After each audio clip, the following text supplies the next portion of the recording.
world, my name is Nicholas Montez, and you're watching my YouTube channel, Nicholas Montez. Welcome back to another YouTube channel video, everybody. I'm so excited to have it back here together again. And in today's video, we're going to be discussing today's July 31st, so that means today, I'm going to be stopping and ranking all 9 new release July movies of 2021 that I saw ranking. Let's get to the ranking, shall we?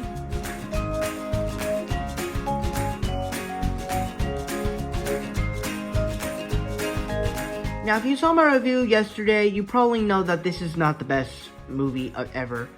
I was not the biggest fan of this movie. The best thing about the film is that some of the action sequences were great, and Jean-Claude Van Damme can play the action star, and some characters were kind of likable and said some funny stuff. But the movie's just so weird. When characters are talking, it feels like it can't catch up with it for some reason. And then when certain action sequences happen, it just felt too comic booky and video gamey. And then, like, the villain, all the characters are not that likable. There's not a specific arc for them. And it's like, it tries to do all this stuff and it just does not work. So for me, this is easily my pick for last place of all the movies I saw for new releases of July 2021.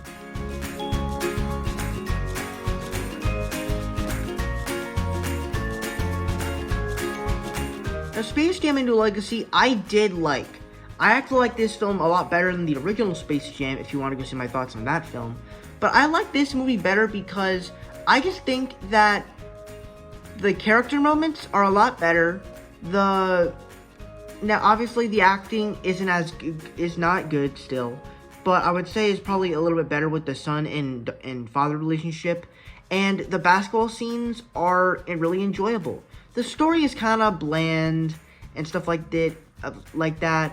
It does kind of go all over the place, but the story is very simple as they want to acquire Warner Brothers with LeBron James, and then it goes from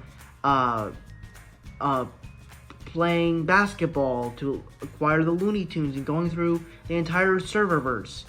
I like how all the Looney Tunes were interacting with all these different other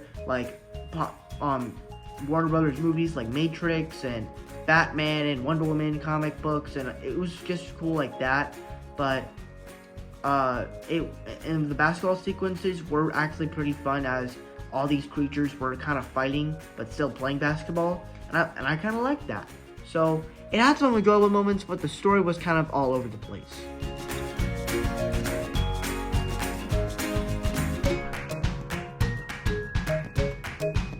Okay, so this is actually a movie I wasn't able to talk about because I watched this movie when I got a sore throat during 4th of July weekend. So now I actually get to talk about it. And what are my thoughts on Summer of Soul? I enjoyed it. As it was another movie that talked about black people. I enjoyed it. I would probably say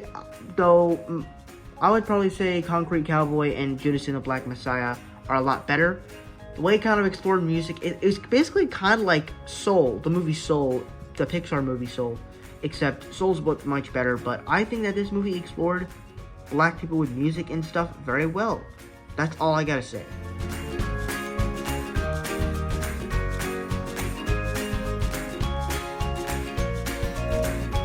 So for me, this movie, I actually do like.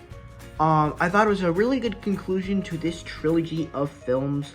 It really closed out the trilogy really nicely. But when you, the first part of the movie, I just was so confused because, if this movie was based in 1666, then why are these characters here? They were born, way after 1666. And, they have accents, which is just horrible. And I just do not like that. But overall, I thought it was a good conclusion to this trilogy of films. And then also, there was, this other character, the Game Shaker's kid's uncle or something, that I just did not understand why he was there. But other than that, it was a really good conclusion to this trilogy of films.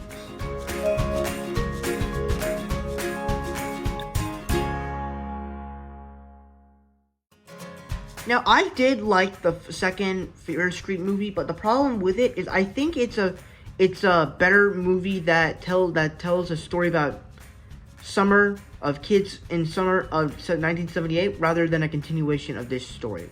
That's really all I gotta say. But you could go watch my ranking of the Fear Street movies, and I believe my review of the film to get more information on that.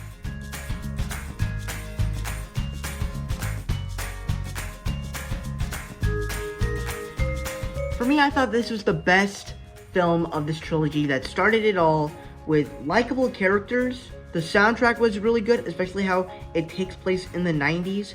It also had some great horror vibes.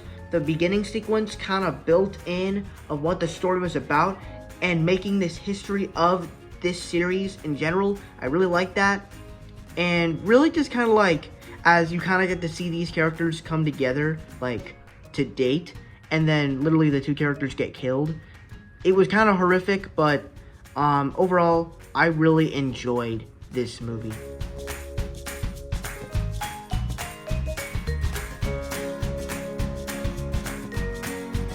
So as this is the first MCU film that we have gotten since Spider-Man Far From Home and the first movie of Phase 4, well actually the fourth thing of Phase 4 since we had WandaVision, Falcon Winter Soldier, and Loki come out this year before Black Widow, I thought that this was a very satisfying movie. The best thing about the film is that my two favorite characters of the film are Florence Pugh as Yelena Belova and David Harbour as Red Guardian. Those two characters are the magic of what makes the film so good. And my sister, when we went to go see this movie, my sister said that when Black Widow comes out free on Disney Plus, which is like October 6th or something, she says that she's gonna watch this movie. And normally she doesn't usually watch MCU films other than it's like Spider-Man or the Avengers or something, but she actually loved this movie more than I did. But really just the action was choreographed in a really cool way. I also liked the backstory of Natasha, how she actually was just a little girl that just got taken by the Red Room and became this assassin and like took her organs out and don't have a uterus or ovaries and stuff like that. This movie is also very funny. The cast is great. I will say this: the girl that plays Black Widow's adopted mom, also known as James Bond's wife, Melina, I feel like of all the characters, she's probably the weakest, even though her acting was good. But that's really all the thing. The villains in here, Taskmaster is probably the most disappointing character of the entire MCU, because he was supposed to be this guy that copies the Avengers, and technically his real name in real life in the comics is Tony Masters. And I was really disappointed that he wasn't Tony Masters and he was just the daughter of Dreykov. And I really hated that. But hopefully we actually get the real Tony Masters, and hopefully we get the real Ghost in some other future MCU project. Because I don't think Ghost should have been played by a girl. But I still liked her character. But overall, I thought that it was a satisfying film, and I'm very excited to see Yelena Belova appear in the Hawkeye series this November.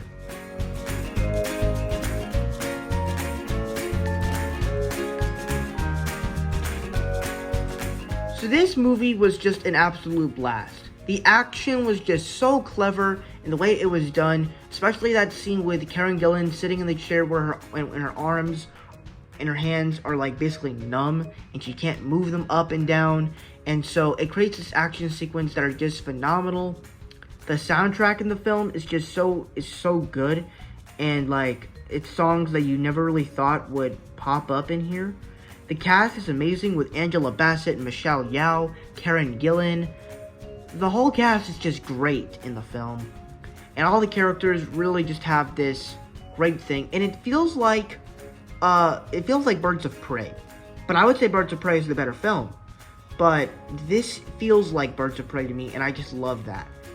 And the relationship between the mom and Karen Gillan, you understand their motives, you understand what they're going through, and also the little girl from My Spy. I haven't seen My Spy yet. I want to see it, even though it's on Amazon Prime. But all I gotta say is, she actually played a pretty good role in helping Karen Gillan's character out. So I really enjoyed this film.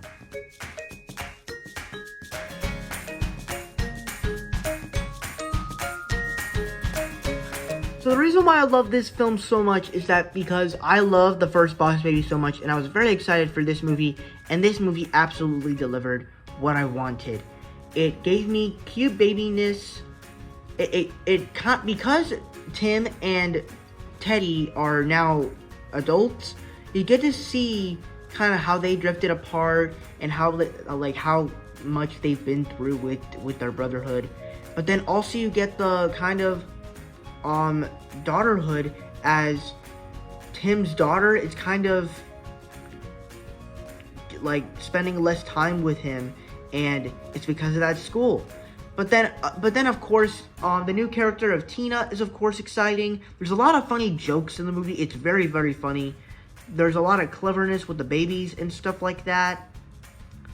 Jeff Goldblum, easily enjoyable, but he's not the best character because he wants to get rid of childhood. There are some cool cameos with the original parents coming back. And overall, I just thought it was a great movie. If you want to go see my full thoughts on the movie, just go watch that. But overall, I thought this was a great film. Has some issues in the mix. I don't really remember all of them. But overall, I thought this was a great film. And that's why it's my favorite movie of July 2021 of new releases. So thank you guys so much for watching. I hope you enjoyed. Don't forget to like, comment, and subscribe. My Instagram is Marvel6 and my TikTok name is RobinFan. If you guys don't understand those names, head to my back section so you can follow me on all social medias. I'm most on Letterboxd. It's the same as Instagram, Rob_6_, and please go follow me on Letterboxd. I'm doing more stuff on there than just posting those two lists. And I'll see you guys in the next video. Bye bye.